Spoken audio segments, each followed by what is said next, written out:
மகாபிரியவாஜன் ஸ்ரீ லலிதா ரகசிகஸ்ரநாமத்தில் வாக்தேவதைகள் அம்பிகையின் நாமங்களாக சொல்லும் பொழுது குருமூர்த்திகி குணநிதிகி என்று சொன்னார்கள்.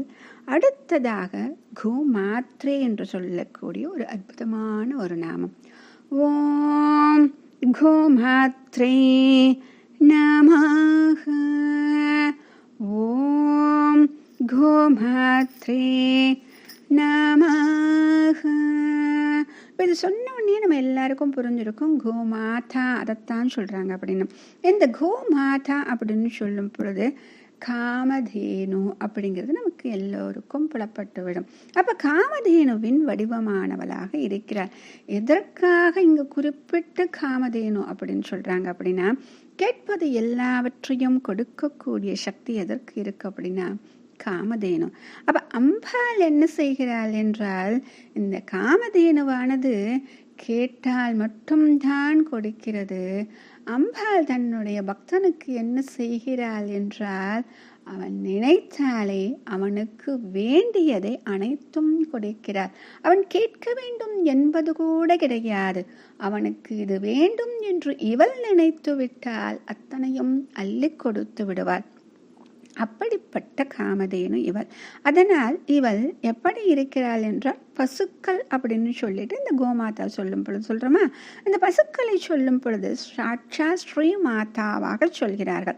அமரகோஷம் அப்படின்னு சொல்லிட்டு சமஸ்கிருதத்துல நிகண்டு, இது ஒரு டிக்ஷனரி மாதிரி. அதுல சொல்லும் பொழுது இந்த கோமாதா அப்படின்னு சொல்லும் பொழுது லக்ஷ்மியின் வெவ்வேறு பெயர்கள் அதுல சொல்லுவாங்க. லக்ஷ்மி அப்படின்னு போட்டிங்க அப்படின்னா அதுல நிறைய பெயர்கள் வரும். லோகமாதா, லோக ஜனனி இப்படிலாம் வரும். இந்த லோகமாதா அப்படிங்கிறது என்ன அப்படின்னா கோமாதா அப்படிங்கிறத விளக்கமா. அதாவது அவளை சொல்லும் பொழுது லக்ஷ்மியின் வாசஸ்தலமாக இந்த கோவை சொல்கிறோம். சாதாரணமா சொல்லும் பொழுது லக்ஷ்மியின் வாசஸ்தலமாக 5 இடங்களை சொல்லுவார்கள். முதலாவது இடம் என்ன சொல்றாங்க அப்படின்னா, சுமங்கலியின் சேமந்தம் என்னும் வகிடு. அங்க லக்ஷ்மியின் வாசமா. அதனால தான் அங்க என்ன பண்றோம் அப்படின்னா, அங்கே நாம் குங்குமம் வைக்கிறோம். அடுத்தது மலர்ந்த தாமரையின் உள்பக்கம். மூன்றாவதாக யானையின் மத்தகம், அதாவது தலைப்பாகம். அடுத்ததாக வில்வ இலையில் இருக்கக்கூடிய பின்பக்க நரம்பு. அதனால தான் லக்ஷ்மி தேவிக்கு நாம் அர்ச்சனை செய்யும் பொழுது அந்த பின்பக்கமாக நரம்பு இருக்கு இல்லையா, அந்த நரம்பு பின்னாடி இருக்கக்கூடிய அந்த நரம்பு மேலே விழுவது போல் அர்ச்சனை செய்வார்களாம். அந்த பெருமாளுக்கே அர்ச்சனை செய்தாலும் அப்படித்தான் செய்வார்களாம். அடுத்தது பசுமாட்டின் பின்புறம், அதாவது பிருஷ்டபாகம் அப்படின்னு சொல்றது.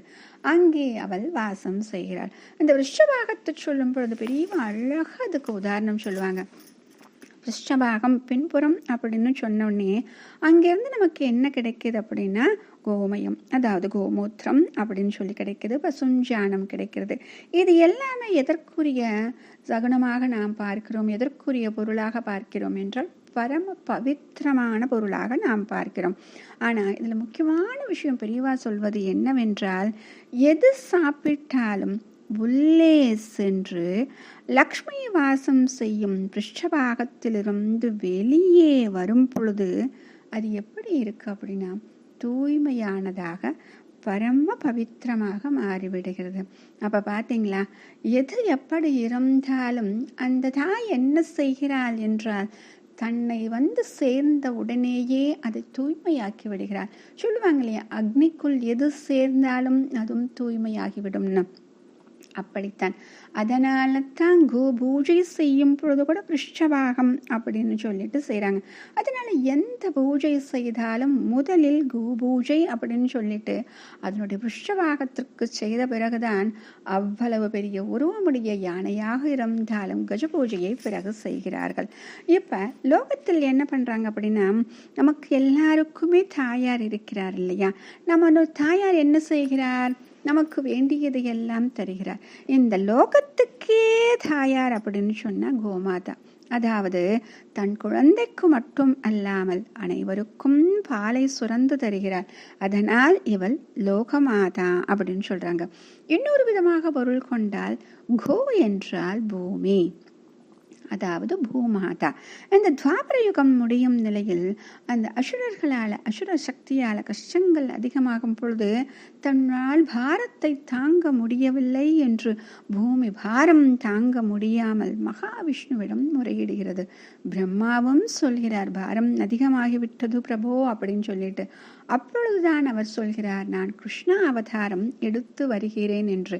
அப்ப நமக்காக அந்த கிருஷ்ண அவதாரம் எடுத்து வரக்கூடிய அந்த பகவானுக்கு, ஏனென்றால் நமக்காக தன்னை தாழ்த்தி கொண்டு நமக்காக இறங்கி வருகிறார். அப்படி இறங்கி வரக்கூடிய அந்த பகவானுக்கு நாம் பரிவு கொண்டு கோவாக இருந்தால் அந்த பரிவை அவனுக்கு காண்பிக்கலாம் இல்லையா?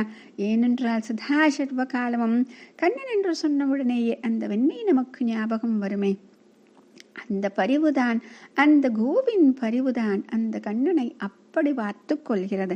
ஆக பசுவாக இருந்தால் பரிவு காண்பிக்கலாம் என்று அத்தனை கோக்களுக்கு இடையில் அந்த கண்ணன் இருந்தான். நம்ம சொல்லுவாங்க, அந்த காலத்துல ஒரு படம் வரைவாங்களா, பழைய காலத்துல வேணுகோபால சித்திரம் அப்படின்னு சொல்லிட்டு, அதுல ஒரு காலை மடக்கி, அதாவது இடது காலை மடக்கி புல்லாங்குழலை வைத்து கொண்டு இருப்பாராம். அந்த இடது காலை மடக்கி இருக்கும் பகுதி, அந்த பாதம் எப்படி தெரியுமா, தாமரை போல பளிச்சென்று தெரியுமா. அந்த உள்ளங்காலை ஒரு கோ என்ன பண்ணுமா, அப்படியே தன்னுடைய நாவினால் நக்கி கொடுக்குமா. அந்த அளவுக்கு சுவாமிக்கு பசுவிடம் பிரீத்தி. அப்ப இதை பார்த்தா நமக்கு தெரிஞ்சது இல்லையா, எந்த அளவுக்கு பிரியம் வைத்திருக்கிறார் என்று. அதனால தான் இன்னைக்கும் சொல்வது என்ன செய்வார்கள் என்றால், இந்த கோரட்சணம் அப்படிங்கிறது ரொம்ப முக்கியம். தினமும் நம்மால் முடிந்தால் ஒரு கை அருகம்புல்லு இல்லைன்னா அகத்திக்கீரை ஏதாவது கொடுத்து அந்த பதுவை நாம் சம்ரக்ஷணம் செய்ய வேண்டும். லோகம் முழுக்க பசுக்களை காத்தால் நாமும் சுகமாக வாழலாம் அப்படின்னு சொல்லுவாங்க. அப்படிப்பட்ட நாமம்தான் கோமாத்ரி. மகாபெரியவா சரணம்.